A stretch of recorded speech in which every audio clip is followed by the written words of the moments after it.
क्या कोई इंसान अरबों की कंपनी संभालते हुए भी इतना शांत, इतना विनम्र और इतना सरल रह सकता है? क्या कोई बिजनेसमैन मुनाफे से पहले इंसानियत को चुन सकता है? अगर इन सवालों का जवाब हाँ है, तो उस जवाब का नाम है रतन टाटा।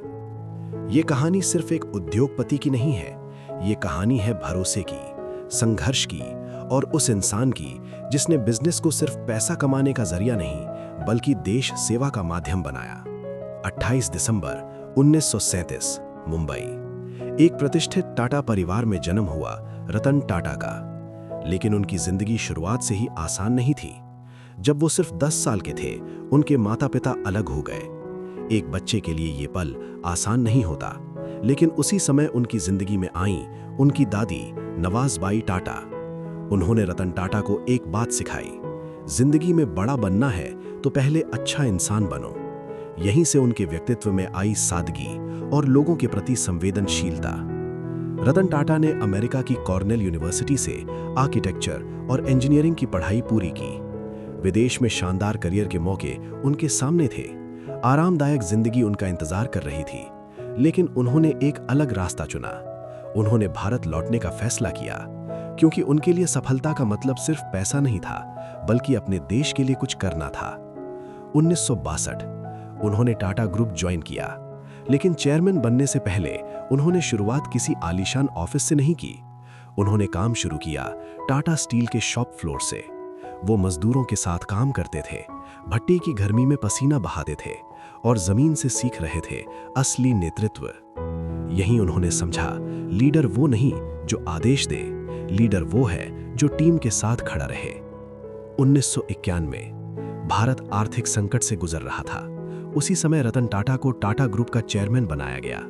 कई लोगों को शक था, क्या ये शांत स्वभाव वाला इंसान इतने बड़े बिजनेस साम्राज्य को संभाल पाएगा? लेकिन उन्होंने धीरे धीरे बदलाव शुरू किया, नई सोच, नई तकनीक और ग्लोबल विजन के साथ। रतन टाटा के नेतृत्व में टाटा ग्रुप ने दुनिया को चौंका दिया। टेटली टी का अधिग्रहण, कोरस स्टील की खरीद और फिर जैगवार लैंड रोवर। जब टाटा ने जैगवार लैंड रोवर खरीदी, पूरी दुनिया हैरान रह गई। लेकिन समय बदला और आज वही कंपनी टाटा ग्रुप की सबसे सफल कंपनियों में गिनी जाती है। ये सिर्फ बिजनेस डील नहीं थी, ये भारत के आत्मविश्वास की जीत थी। एक दिन रतन टाटा सड़क पर एक परिवार देखा। एक स्कूटर पर पिता चला रहा था, बच्चे बीच में बैठे थे और मां पीछे संतुलन बनाए हुए थी। उस दृश्य ने उन्हें अंदर तक छू लिया। उन्होंने सोचा, हर भारतीय परिवार के पास एक सुरक्षित कार होनी चाहिए। और यहीं से जन्म हुआ टाटा नैनो का। भले ही नैनो व्यावसायिक रूप से बहुत सफल ना रही, लेकिन उसके पीछे की सोच महान थी, क्योंकि उनके लिए लोगों की सुरक्षा मुनाफे से ज्यादा महत्वपूर्ण थी। 2008 मुंबई आतंकी हमले। ताज होटल इस हमले का शिकार बना। उस कठिन समय में रतन टाटा सिर्फ चेयरमैन बनकर नहीं रहे, उन्होंने खुद कर्मचारियों और उनके परिवारों की जिम्मेदारी उठाई। हर घायल कर्मचारी, हर प्रभावित परिवार उनके लिए सिर्फ कर्मचारी नहीं थे, बल्कि परिवार थे। उन्होंने सिर्फ बिजनेस नहीं संभाला, उन्होंने इंसानों का दर्द समझा।